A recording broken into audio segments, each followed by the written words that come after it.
Mobile phone தான்.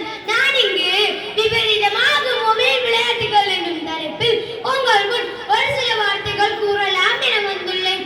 ஓடி விளையாடு பாப்பா, நீ ஓய்ந்திருக்கலாகாது பாப்பா. கூடி விளையாடு பாப்பா, ஒரு குழந்தை வழியாதை பாப்பா. கேட்டீர்களா? பாரதியின் பாடல் மிகவும் அழகாக இருக்கிறது. விளையாட்டு நமது உடலை மனமையும் வலிமைப்படுத்துகிறது. இப்போது குழந்தைகளுக்கு பல்லாங்குழி, கண்ணாமூச்சி, கில்லி போன்ற விளையாட்டுகள் என்னவென்றே தெரிவதில்லை. நம் தாத்தா பாட்டி காலத்தில் குழந்தைகள் சோறு சாப்பிடவில்லை என்றால் குழந்தைகளுக்கு நினைவை காட்டி கொடுத்து ஊட்டி விடுவார்கள்.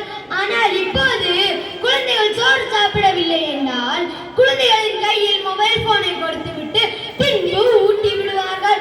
குழந்தைகள் தூங்கவில்லை என்றால் கதை சொல்லி தாலாட்டு பாடி தூங்க வைப்பது அது அந்த காலம். ஆனால் இப்போது குழந்தைகள் தூங்கவில்லை என்றால் குழந்தைகளின் கையில் மொபைல் போனை கொடுத்து விடுகிறார்கள்.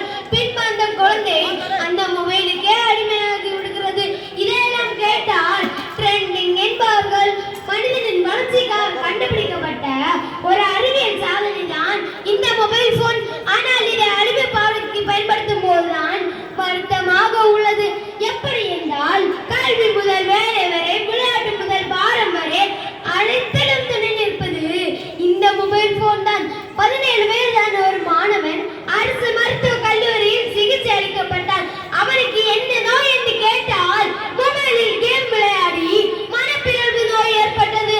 நாம் ஃப்ரீ ஃபயர் என்ற கேம் கேள்விப்பட்டிருப்போம். நாம் மன்னவர்கள் சுடு சுடு சுடு, அவனை சுடு இவனை சுடு என்று விளையாடுவார்கள் தெரியுமா?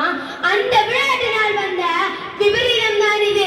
அந்த மாணவனுக்கு சிகிச்சை அளிக்கப்பட்டு அவன் மயக்க நிலையில் இருந்த போதும் அவனது கைகள் மொபைலில் கேம் விளையாடுவது போல் அமைதியற்ற நிலையில் இருந்தது.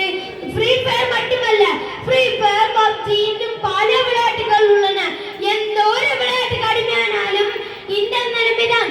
போதை போதை என்கிறோமே, இந்த மொபைல் போனும் போதைதான் என்று இங்குள்ள நாம் யாராவது சிந்தித்து பார்த்திருப்போமா? ரீல்ஸ் போடுறோம்னு பாதாளம் கண்ணுக்கு தெரிவதில்லை, பாங்குழியும் கண்ணுக்கு தெரிவதில்லை. இதில் நம்ம